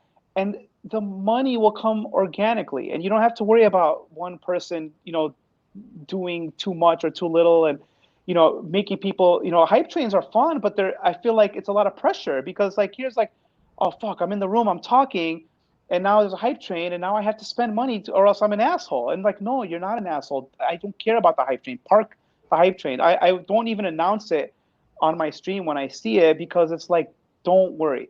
Organic, everything is beautiful. Little John, if you watch his stream, if you're into the party, he's Mm-hmm. making more money than anybody, and he's gifting out 50 subs at a time in his own chat, because it's organic, it's fun, it's a party, everybody wants to be there, and that should be your primary focus. And it irks me and it annoys me when I see, and I get it, I understand, it's like, yo, they are trying to, they've lost their jobs, and it hurts and it's hard, and they need to survive. And even in my case, like, the government, when everything was closed, wasn't giving me the kind of money that I used to make as a DJ. And it's like, what are you doing? You're starving and you're trying to survive. So I totally understand where they're coming from, and I appreciate it and I respect it, and they're hard workers and they're talented and they want to be paid for their time. But for me, it's too hard to ask. It's too hard to ask for anything like that. I don't like hype trains. Like, let it be organic. Grow your channel. You know what I mean? And forget about all that stuff. Make people feel at home. So here's the thing. I mean, I do understand that. I'm not going against, like, I feel like everybody, it's your channel, it's your choice as far as how you want to handle it.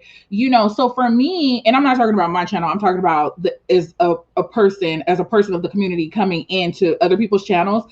I feel like if I see the DJs or whoever I'm watching as frontline workers. And so, like, for example, I hate to use this as an example, but Amani was the most recent.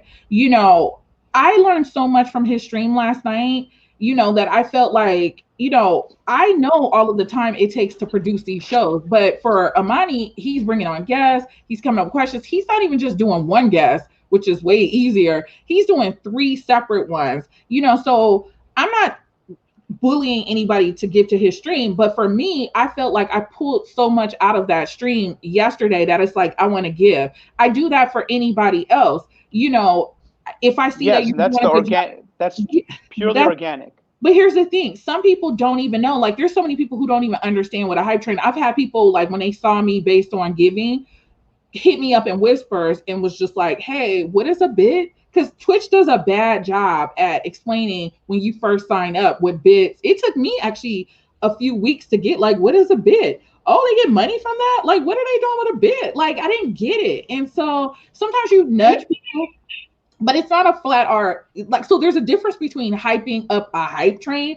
So in the beginning days with the newer, and I guess people were still new to it, I didn't know that DJs didn't like to take song requests, right? So I remember somebody, I was just like, oh, if you play, and it was in the same vein, don't get me wrong, but it was Thanks, very Breezy. sharp with the request when I said, so let's say I wanted to play Yin Yang Twins Whistle While You Twerk, and they were already playing a ratchet set.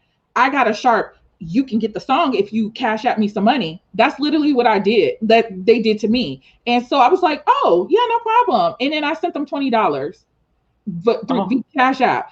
Now, would I do that today? No. But that's an example of somebody, like, kind of almost like bullying you into giving them, like, it's not organic that way. But again, when the hype trains come, you didn't start the hype train. Somebody else, it took 3 people to get that hype train started. And so you're just encouraging the momentum. And I don't think that's anything wrong, because you, just like you had to go buy your turntables and all of that stuff, you pay your internet bill, and you have this community that comes, and we're encouraging that. We want, like, you're our escape. So why not tip the servers? You know what I'm saying? Like, that's all it is. Yeah. And I'm not mad at, like, I think it's the way I was brought up. My parents, like I said, taught me to be very shameful. Like, we would go to people's houses, and it was like, if you asked for water, like, can I have something to drink? My mom would be like, look at me like, are you crazy, boy? Like, you don't ask for shit up you. We have, we're at home. What, you're fed, you're drank. Like, it was part of our culture. And look at Breezy, always talking shit. It's just revenue share increase. That's a good idea. Tattoo, New York City. Yeah, it was it's definitely a me issue. It's a me issue. I think there's a way to do it politely. It's definitely something internal with me that I always have had a hard time with. It's really odd. Yeah, but I think it's a me issue. I mean, my bot comes in the room and it's just like, don't forget to tip Kitty. She needs help with weed products and administrative costs. I just kept it real, and if people give, they give. If they don't, they don't. I do feel awkward when it comes, and I try to think, and I'm like, I'd much rather whisper people behind the scenes, like, thank you so much, and I've done that. I've slowed up because of the stalker situation doing that, because people take a whisper of thank you as lifelong indebted servitude. We're bonded for life. No, we're not. It was just a whisper saying thank you. Listen, the dark side of Twitch has given me Thank you, Fran Boogie. Yeah, I've heard. I haven't experienced much of that, but I hear some of the Twitch gossip, and it's real. It's real. It's not gossip. It's real. Yeah, it's real, man. The Twitch is Tinder now. Like, man, like. Yeah. It's So yeah, so that's that with that topic. Keep doing you. I mean, because the hood rats, we love you. Oh, one more question about the hood rats. What is your definition of hood rat? Because in LA, I just want to make sure it's the same or it could be different. In LA, when we say hood rat, that means somebody who has slept with multiple people within the same crew. oh What no, is your definition absolutely, of hood absolutely, absolutely, absolutely not to me. rat? No, Okay. it's not. That is absolutely not. It's scary. It's scary to, I never thought about that because I don't want to insult anybody. To me, it's the best way to describe it is LL Cool J, Around the Way Girl. You know what I mean? Like a girl that's from the streets, that's more Chicago, that's more like a neighborhood girl, like rather than just a girl from the hood, like like a girl from the hood, basically, or a girl with more street knowledge or more like more street smarts, more street basically, and not so pretentious. Oh, okay. Yeah, is how I look at, it's what I consider a hood rat. It's just like, and I grew up in the inner city, so like I like those kind of girls. Now I live in the suburbs, and it's like, And you like ratchet girls? Okay. yeah. I mean, you don't gotta be like ratchet, but I mean, but what's you can wrong be with a hood rat ratchet? and I not didn't be say rat. ghetto. I didn't say because there's a difference between ghetto and ratchet. But a See, ratchet I would love girl, to know. I would love to know that difference. So you can explain that one. So ghetto. what's ratchet? Okay, so wait. In order to understand ratchet, you have to understand ghetto. So ghetto is just zero Fs. I'm not cursing right now. Uh, Uh-huh. no filter, no control, like almost like banshee, but like worse. You just never know, and it's always that person always goes left. There's no opportunity to do things right. So just ghetto off the hook. So ratchet, they're classy leaning. They Okay. yeah, like they have a filter. The hot sauce is going to Yeah. be So first. So Beyonce could be ratchet because she carries hot sauce on her bag. It's under the surface. You don't see it. So ghetto would be more surface and just no filter. Ratchet is is everybody following along with this? yeah. No, no, I think I get it. I don't know if you were around my I don't know if you were around my stream in the summer when I came back and I had the story about the girl who punched me in the face. She was Oh, ghetto. And then the girls were just having fun and twerking and this and that and like whatever, I would say they were being ratchet. But yeah, I had a girl, get buck wild on the manager of the club, throw a drink. I yelled at her. She got it all over the equipment. And then she punched me in the face. Like that's ghetto. That was mhm. ghetto. And then there's like ratchet moments. A hood rat is just more to me. Is always just like I don't know. Like I always say like L Cool J, Around the Way Girl maybe, or inner city girl, or someone who's just less bougie. Mhm. To me, so it was never meant as a derogatory term. It was, but I would say I like to do hood rat things, and I am a hood rat. I do hood rat things. Like I steal the cups from Starbucks, and I rob the grocery store at the self checkout, and I'm never gonna fucking stop doing that. Breezy Like, comes head on. Breezy, Breezy, where you at? Okay, I just want to let you know if you wore your hood rat shirt to LA, everybody is thinking you sleep around with multiple people. But with guys, that's celebrated. If a woman wears that yeah, shirt, then it's like, oh, you just really out here promoting that, huh?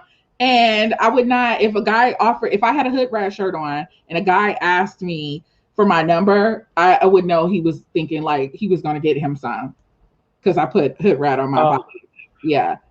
oh yeah, no, I didn't know it was looked at like that in LA. But different places, different things. I wish there was another. It's another term that's it means one thing here and another thing in another place.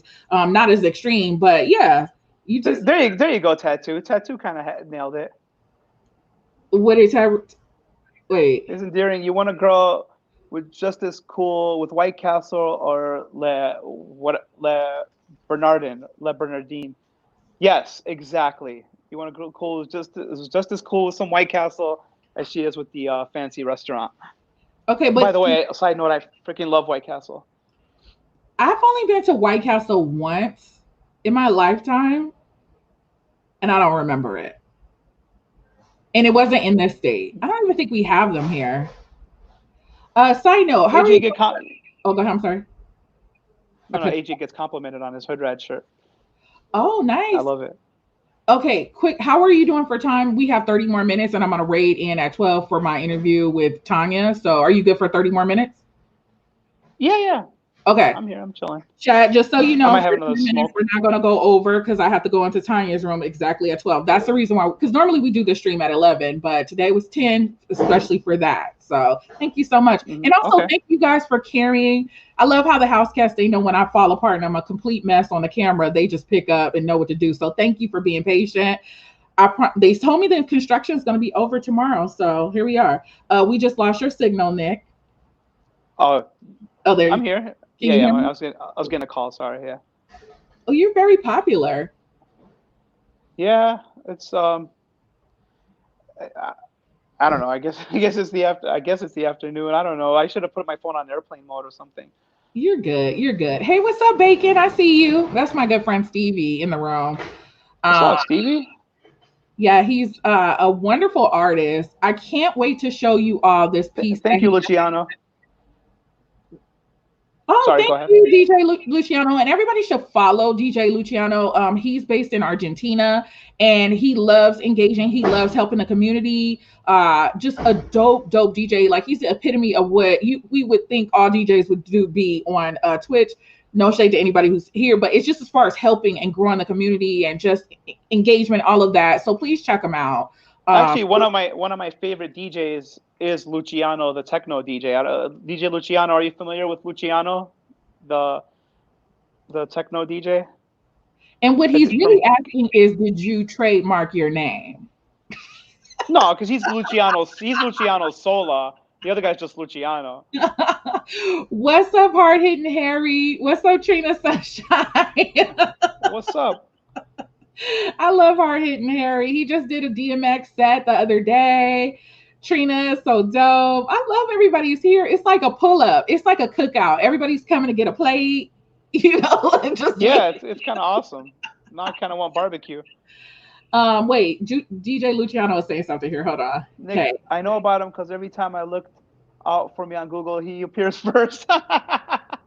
Which goes back to my first question, Luciano. Did you trademark that name? That's gonna be hard. Luciano is one of the biggest DJs in the world. It doesn't matter. Whoever trademarks the name first. I've heard he gets like 100,000 to play in Miami or something like that. Wow. Yeah. Alex wants barbecue asada. I want what? Was it Alex or who had the wet burrito that day? I'm still freaking drooling over that. Was it you or Kunta, Alex? It was Kunta. It was Kunta with the wet burrito. You had never heard of a wet burrito, which all the LA people gasped when you said that. Like I was just like, what? And I was like, oh, he's in Chicago. He doesn't know anything about Mexican food. Now I know that there are Mexican restaurants there, but we don't count that. We also don't count Texas either. That's weird because I thought I knew it all when I went to El Paso. Yeah, no, they don't know. No. I've never had I gotta find a wet burrito out here somewhere.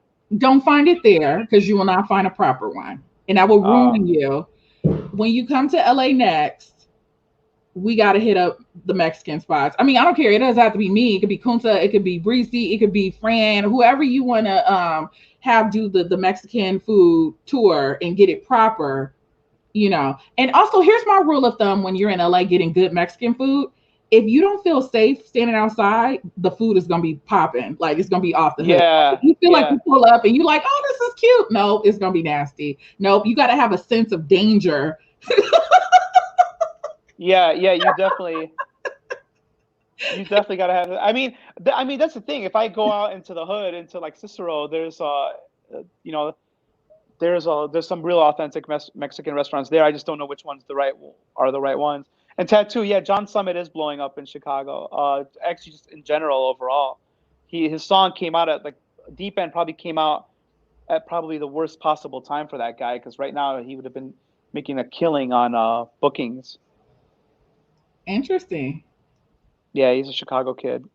Okay, I so never met him, oddly enough, but like I said, I'm kind of in my own world. But the people, all the kids in the house scene here, have met him and know him and whatever. okay, let's stop talking about other people. I want to talk about you. I only got a few more minutes. Okay, and Okay. Lord knows when we're gonna see you again. Okay, when me and Breezy and Fran pull up to Chicago. Now, first of all, before I ask you, because the question, I'm gonna give you time to think while I talk. I'm gonna ask you what restaurants are you taking us to, but I just want to talk about. So think about that while I talk. So, Chicago, surprisingly. Okay, so when we hear Chicago, we think of pizza. I've only had one pizza. It was downtown. I don't know the restaurant. It wasn't all that. So I'm guessing it was too commercial. So when I come back to Chicago, I need a Chicago person to take me to an actual good pizza shop. What I found to be amazing in Chicago is something I don't actually like: hot dogs.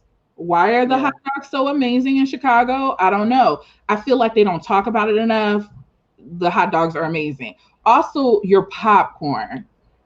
I don't Oh care if yeah. I'm coming through through actual Chicago or I'm stopping through on a layover in the airport. Even that, because airport food is kind of not the best, but even the popcorn spots in the airport in Chicago are just amazing. So, That's Garrett's probably, which is our famous Chicago popcorn with the cheddar and the caramel and so the Chicago mixture. style. Do you guys call Yeah. it Chicago style there?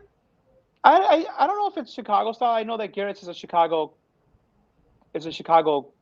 business and they popularized it. So they might be the creators of it with cheddar, caramel, and plain, and you mix them together and it's just deliciousness. No, it's just cheddar and caramel. Oh, that's right. That's right. Yeah, use cheddar and Wait, caramel. trivia. I, I Do you know what the mix for California style is? mm, avocados and freaking No, popcorn. I don't know what is it? You ready? Yeah, Put your seatbelts on. Kettle and cheddar. kettle. What's kettle? The Oh, kettle corn with the sweet and salty. Have you had kettle corn? Kettle style popcorn? I don't think so. Oh my God, goodbye. This stream is over. That's California style. New York has a style too, but I forget what their mix is. But yeah, California's is the cheddar and the kettle. The kettle corn. I know that California has its own hot dog that's different from ours with the chili and the lettuce and the. I believe that's what's on there, if I remember That correctly. sounds like something Texas done invented. Don't go with that. You just no, we've never heard of that. No. Oh, okay. Now, we do have our own hamburgers, California style hamburgers. Do you know what that is? What? No, but AJ is gonna take me to his favorite burger spot at some point. Okay, let me tell you what a California style hamburger is. It's a regular hamburger, but we have a over medium egg on it. Oh, like Fat Burger? Fat Burger has not been good since the 80s. Oh, okay. Well, I don't know. Biggie talks about it, so I thought it was the spot. Okay. Depending on I who went you once. ask, but Fat Burger, I don't know anybody going to Fat Burgers lately. Back in the We have a 80s. dirty hot dog wrapped in bacon.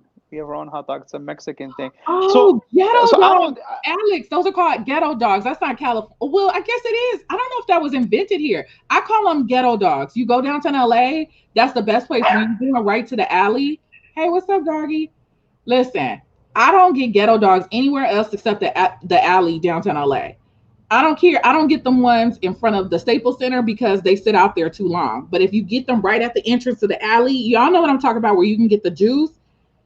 They have a heavy rotation there. That's the only place, and they get so good. Sometimes you get two, and you feel shamed after you get a second one because it's like, oh my God. And I always get the one you have to have the dark bacon. Like sometimes they give it to you a little raw.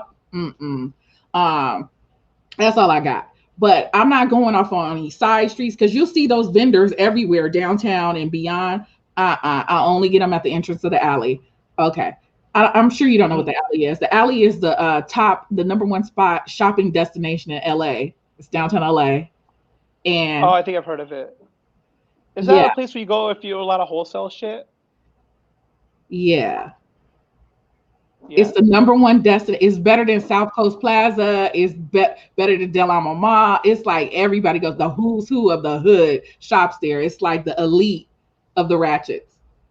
and I go there Oh all shit. the time. Okay. And you know I what think I'm I talking used about, type to of I think I one. used to I think I used to know a girl who used to go there to shop Oh, all the really? time. Yeah, but she would buy things in bulk.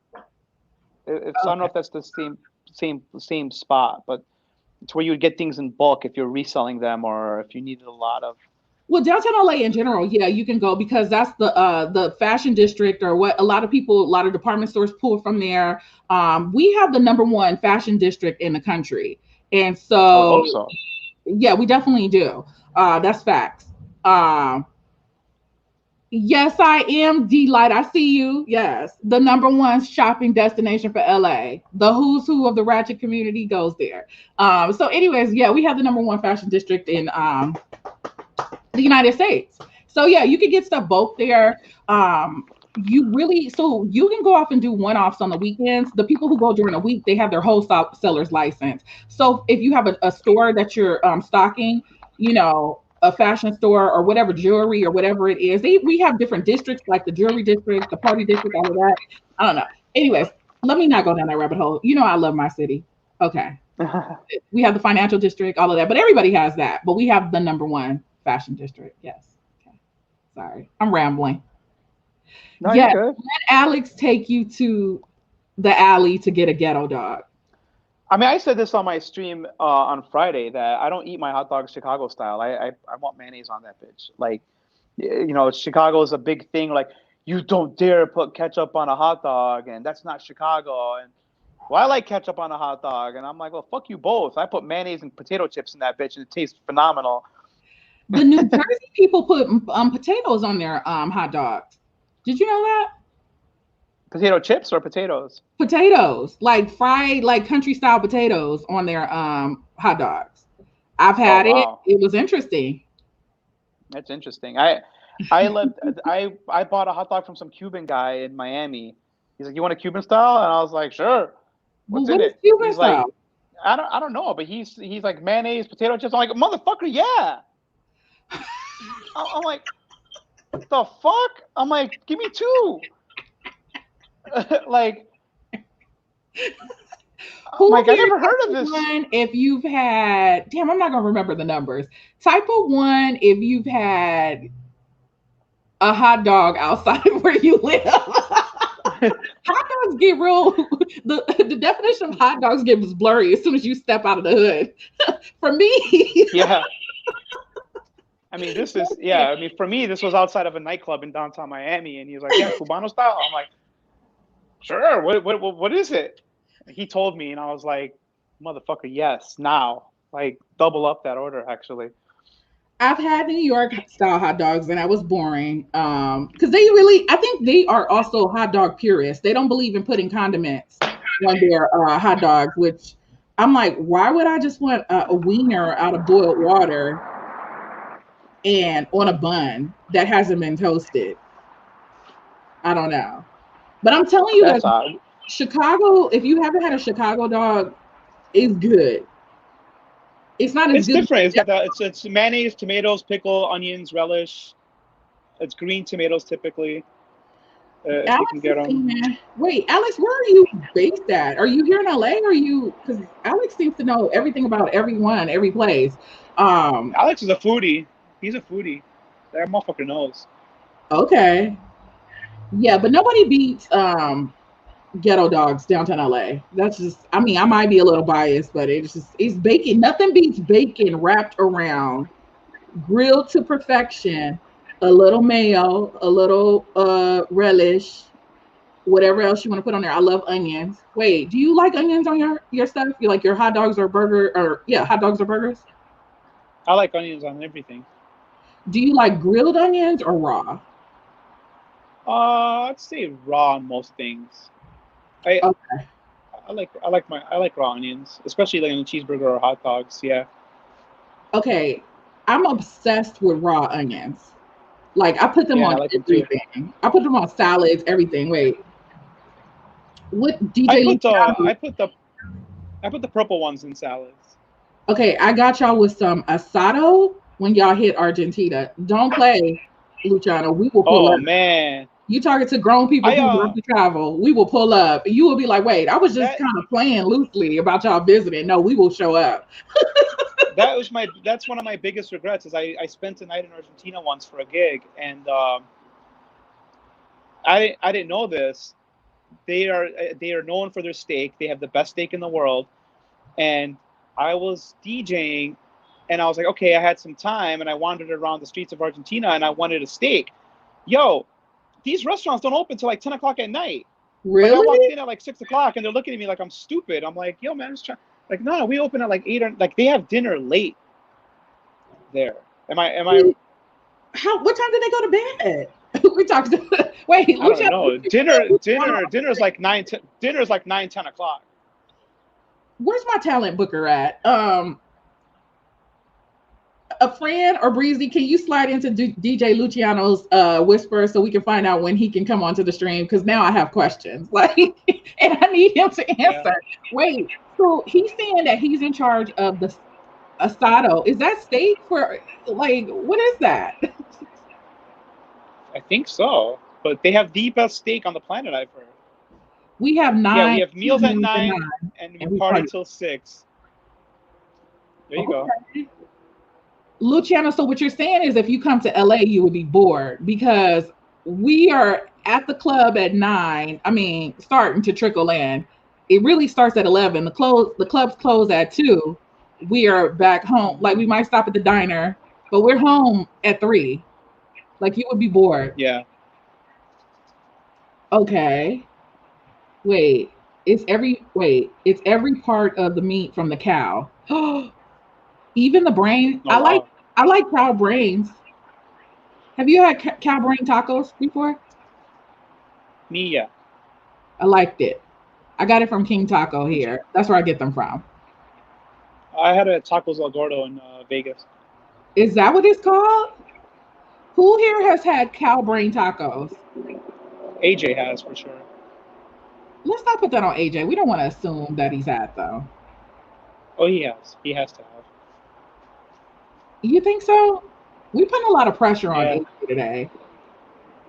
He's probably on a call for work. Okay. So Fran is saying we have after hours. Yeah, sometimes, but it's like who you know. Like, yeah, but... Okay, I rarely ever do after hours. Maybe like 5 times in my life I've done after hours. I've never had tons. I did one in R. Kelly's mansion though. That was kind of cool. Oh Lord. After he moved, you could sense the creepiness. It was wild. With an indoor pool. It's kind of nice. Wow, we really went there. AJ, wait. AJ is talking. He's not on the call. Wait, so Luciano's saying he doesn't do brain or tongue. That's unfortunate. That's a spicy dig. Oh my God! I see what you did. Ignore me, Luciano. Ignore me. Ignore me. That was the best line I've ever heard. That was the best line I've ever. The quickness on that, the wittiness, and the timing of that is impeccable. He set the joke up, but I came for it. It was low hanging fruit, but I still grabbed it. Ignore me. Wait, what did Alex say? Alex hasn't answered the question. Okay, but D-Light is saying that she does the tongue. So I don't do tongue. I will do the brain. Hard-hitting Harry, how do you feel about this? Have you had brain or tongue from anything? Okay, well, wait. So cow brain tacos are actually, I don't know what I thought it was going to taste like, but it's actually just like fatty beef because there's meat in between the brains. So you're getting a lot of meat. Fran says tongue. A Jewish deli tongue is pretty good. Okay. Oh my. Hard-hitting Harry says he loves chicken feet, but he does not do red meat. Okay. We respect that. Can we stop talking about meat? I'm on a fast right now. I'm on a fast, and you guys are not making it easy. Next month, though. Cats is open. I didn't know Cats was open late, Tattoo. I've heard of Cats. I didn't know it was a late night spot. I do. Wait, wait. Fran had lengua last night, but I don't know what she's talking about. That is tongue. Harry, pick a side. Either you do ready or you don't. You can't have moments, part-time moments of ready. That's like me saying I don't eat pork, but I love some bacon. Yeah, yeah. What is brain in how do you say brain in Spanish? I guess. Yeah. I'm waiting for my How do you deal. say brain? Hard-hitting Harry does not eat red meat except when he has a craving for a burger. Then he's back on the off the wagon. Thank you, Luciano. Cerebro? Did I say that right? Try to say that, Nick. Yeah, cerebro. Is the R silent? Because you didn't pronounce the R. I thought I did it like a Latino. Cerebro. Well, what if we take off the first E and it could be Crabro? No? Okay, fine. No, I don't think so. Okay. It's probably brain. So cerebral, brain, cerebro. Thank you so much for the sub. I appreciate you and everybody else who decides they want to throw subs and bits before we go. This is our last 9 minutes. Thank you so much. You see, I'm up there twisting a knife. Did we say it right, y'all? Cerebrospinal? You're welcome, Luciano. I don't know. We failed this, this test. See, I said it right. I said it like a true Latino. How do we know? No one co-signed what we said. Thank you, Harry. I appreciate you. Guys, we have 8 minutes left. So Nick, was it everything you expected? Did you feel like we asked everything? Like, tell us something we don't know. Tell you something. Something we don't typically know. Like, we know you have kids. We know that you have a Will Smith, Jada relationship with the wife, like, because the wife is married. You've told us that. So you get along great with the new husband. Nope. Wait. Yeah, she's dating. She's dating. Oh, she's dating. She has a boyfriend, and I get along great with both of them. Okay. I give her relationship advice. Luciano, do you have an ex? Wait, Luciano, because you weren't here. Are you? Wait, we need to get Breezy or Fran. Can you hop in Luciano's whispers? We need to get him on the show. Yes. See, Alex, if you would have showed up on time, I got on him about that. I was so surprised he was overdressed, showed up with a turtleneck. You missed him. He didn't have a hat on. It was a lot. What's up, Long Beach, Lana? Okay. Hold on. I'm sitting in a very uncompromising position. The rolls would be out right now if I had the shirt open. I don't know if I could do that. So you're going to have a love bombing stream now where you're giving relationship advice. I thought it would be fun just to have a stream and talk about it. I mean, I there's experts out there that are so much smarter than me, but I feel I've spent a lot of time learning and I enjoy talking about it. So I thought it would be fun to have a channel that just does that. But if I can find the time. Just add to your existing channel on Wednesdays. You don't stream on Wednesdays, I don't think. What is today? Tuesday? The only time I ever stream on a schedule is for Suje. Everything is pop-up for me. I try to do Monday nights, and depending on what I got going on, I'll miss it sometimes. And then basically I'm just not that guy. If plans come up, all right, let's go. I don't have a locked-in stream. I feel very non-committal with it. I don't know why. I probably should be more regimented, but right. Google Calendars is your friend. Listen, why are your Hood Rats community trolling you? Listen, I told y'all I went in on them earlier. You guys got here late. I was just like, why are you so covered up? but we learned that he does not like to be nude. He does not like to be objectified. He does not like that. So we have to ease up. But it's like, here, you went That's cold fun turkey. sometimes. In all fairness to us, you went cold turkey on us because we were used to seeing you naked. And then all of a sudden you came with your nun's outfit. And we're just like, what's going on? And then you were just like, eh. And then you never addressed it. We like transparency. You never addressed it with us. I And we don't have think an issue. That's the issue I we don't think have. any of I don't think it was anything was like on purpose. I think it just that happened organically too. I think it was like, I'm kind of sick of it. Maybe next time. I'm sick of it. Maybe next time. Or I'm like, oh, let's wear one of the open shirts today, and then I'll have had a big breakfast, and I'll be like, maybe not today. Like the guts kicking, you know. So I used to hide behind the plant a little bit, you know. So I would put the plant back in the bathroom. Really A quickly, purple I'm gonna thing. come back to that. Hold on one second. Moderators, I need your help. Can somebody just pay attention to when Tanya starts to stream?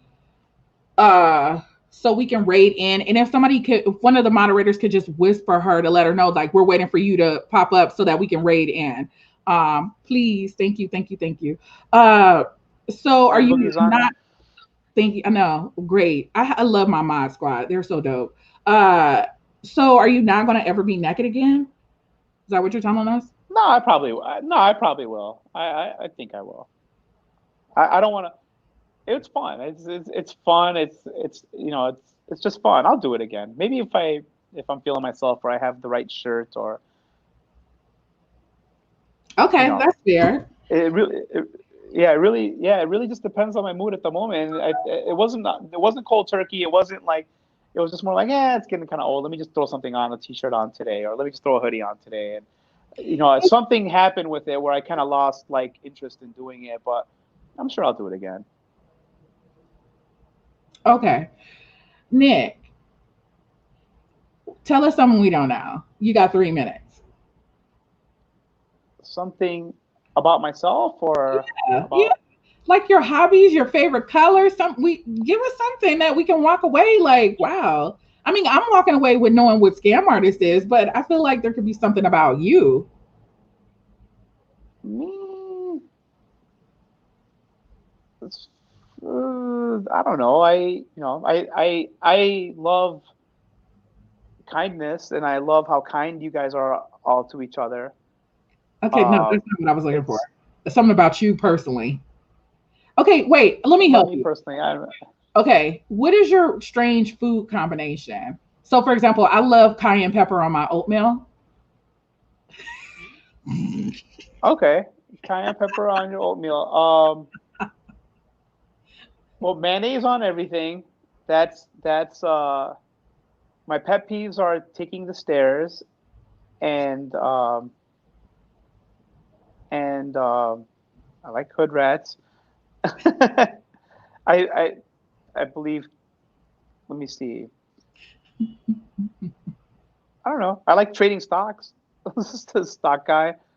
I'm really into Oh, that. which are There's your the whole favorite? relationship thing. Wait, oh my gosh, I wish we would have covered this earlier. We talked about that a little in your room because I had mentioned I was like, oh, it's 1:30. I have to check my stocks. Um, and we talked. Matter of fact, I just got an alert about my stocks. Who do you? Or wait, I don't know if this is too personal. You can say no. Which service do you trade through? I trade through. So my long-term investments are on TD Ameritrade, and Mm-hmm. I have an account there where I don't just collect. Don't worry about trading. Don't be a hot shot. Just keep adding to it for your whole life. Mm-hmm. And then I trade options on E-Trade. Okay.